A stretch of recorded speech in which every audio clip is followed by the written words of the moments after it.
Ethiopia was unique. Um, People experience God in different ways, but for me, this was no ordinary trip. I saw God manifest himself for the first time in my life, and it left me hungry for more. The things I saw in Ethiopia, I can't unsee. What I mean by that is I'm forever changed by what I saw, and I won't stay complacent. The reason why the both of us are here is because of what we felt in Ethiopia. Since the first day I was there, I felt this overwhelming sense of shame. Keep in mind that what I say is only to better our church, because we should never be content with what we give, because what we give is always lacking. On our trip to Ethiopia, we stopped by a small village in Dobidena. Moen, if you could put up the slideshow.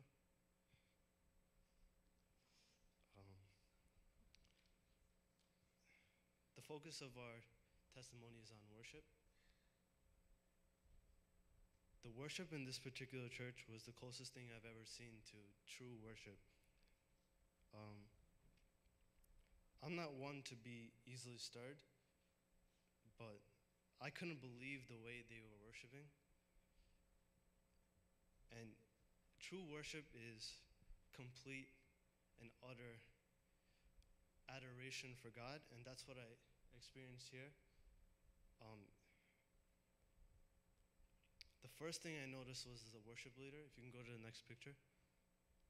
The next one. This Karambin was not the most talented person, but what he said riled up the church in seconds. Worship shouldn't be something that just stops at the stage. It should be amplified throughout the whole church. And as I looked out into the crowd, I couldn't find one face that didn't have joy. And that's like something we don't experience in our church. Like when I look at you guys now, like you guys all had this serious face, but over there, all they were thinking about is how happy they were to worship God. Everyone was dancing and singing, and I don't know if you guys know this, but Pastor is a great dancer.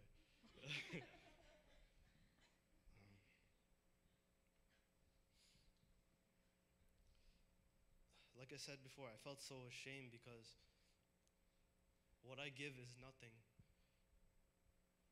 What I give isn't true worship. I'm guilty of giving a lesser sacrifice to God, and I think we all are.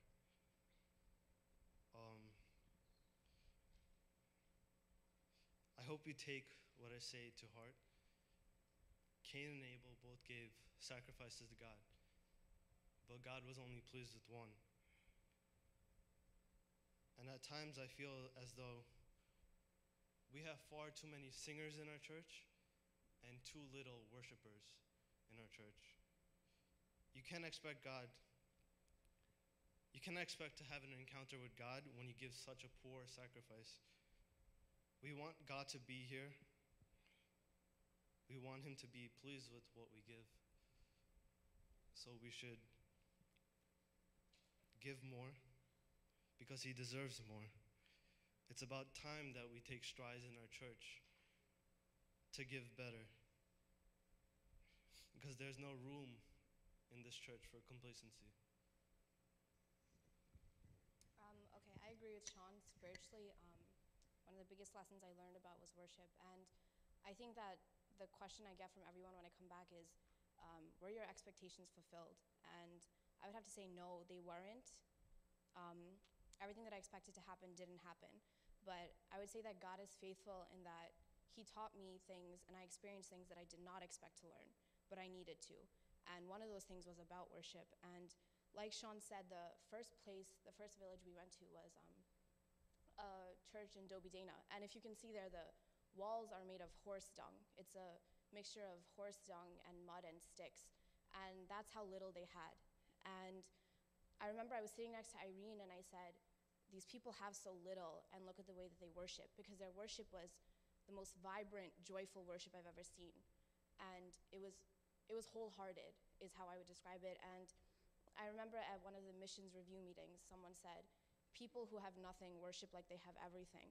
And I thought that was a good summarization of everything, but when I came back to SNL during worship, I realized we had it all wrong. It's not that they were worshiping like they had everything, or that they were worshiping because they were grateful for the little that they had, though I'm sure that they were. I think their worship was so different because they were not at all concerned with themselves. They were worshiping God just because he is God. And what I learned is that I'm doing it all wrong. I can't speak for everybody else, so I'll speak for myself. I tend to make my life all about and give priority to things like school and my friends. Like, I'm obsessed with my friends, and like family and this relationship or that relationship or this or that. And then whatever's left I give to God. And why is that relevant? Because when I make so much of my life about me, that tends to be reflective in my worship. My worship tends to be about myself as well. And that's wrong. I'll even go as far as to say sometimes the songs that we sing, I'll make it about myself. Worship will vary according to, has God delivered me from this week? What job did I get that week? Whether or not God got me into the school that I needed to get into. And that's the difference in our worship. Their problems, their blessings, their issues, whatever it was about themselves, it took a back seat when they entered the presence of a God that they understood is above all those things. And I guess I would call the way I worship circumstantial worship. And if the people of Ethiopia worshiped that way, they wouldn't open their mouths. But they did. And it's kind of like, what do you have to be joyful in other than the fact that you know God, you have nothing? And another thing that I learned when I was there is that God is the same everywhere. And I know that seems really silly to learn, like, you know that God is, what's the omniscient? Wait, what's the one where he's everywhere? I don't remember. What? Present, omnipresent. Okay, yeah, he's that. But I had to really learn that because we were at the fish market one of the first days, and that was probably my favorite part of it. We did an open air meeting, and we sang songs, and we did that play where we like abuse Cena. And then and Finney Uncle spoke, and then he asked if anyone wants to give their lives to Christ. And I think like over 30 people accepted Jesus Christ as their Savior that day. And it was beautiful to me because it was the first time that I saw souls outside of our community getting saved. And I know that's my fault because I confined myself to these four walls, but what I learned there and during all these services is that God is the same to these people. And I know people have unique encounters with God, and God is different to everybody and takes on different roles, but to me, God is my lover and God is my best friend. And I think the summarization of my personal testimony is that over the past year, God has been showing me what true love is, what true joy is, and what true peace is. And during their worship, you can see that God is the same there. He is this giver of the same things there, the love that they exhibit, the joy that they have during their worship, the peace that they have to have because their sufferings are undoubtedly greater than ours. It's all from the same God. And if God is the same and he's demanding that intimate kind of worship there, then he's demanding that intimate kind of worship here. And I know we show pictures and we're going to show a video, but it doesn't do it justice because their worship ushered in a presence of God that was so tangible. And to be frank, like some of the times during our worship, I wonder, why isn't God here? And it's because I'm realizing it's because I've yet to abandon everything about myself. And I know this is nothing revolutionary, changing worship to be less about me and all about him. But I think that if we were to change the way that we worship, revolutionary things would follow. Because worship is no small thing. There's deliverance in worship. There's healing in worship. There's restoration in worship. But if we were to worship for those things, that would be circumstantial worship. The difference is that I think what I learned in Ethiopia is that when you worship God solely because he is God, the presence of God will come down. And where the presence of God is, deliverance and healing and restoration, there's no way it can occur. And so that's one of the lessons I learned in Ethiopia. And I think that if I were to come back and not change the way I worship or not share it with you guys, God would be upset with me. So we're going to show a video of the church in Dobie Dana, after which we'll go straight into praise and worship.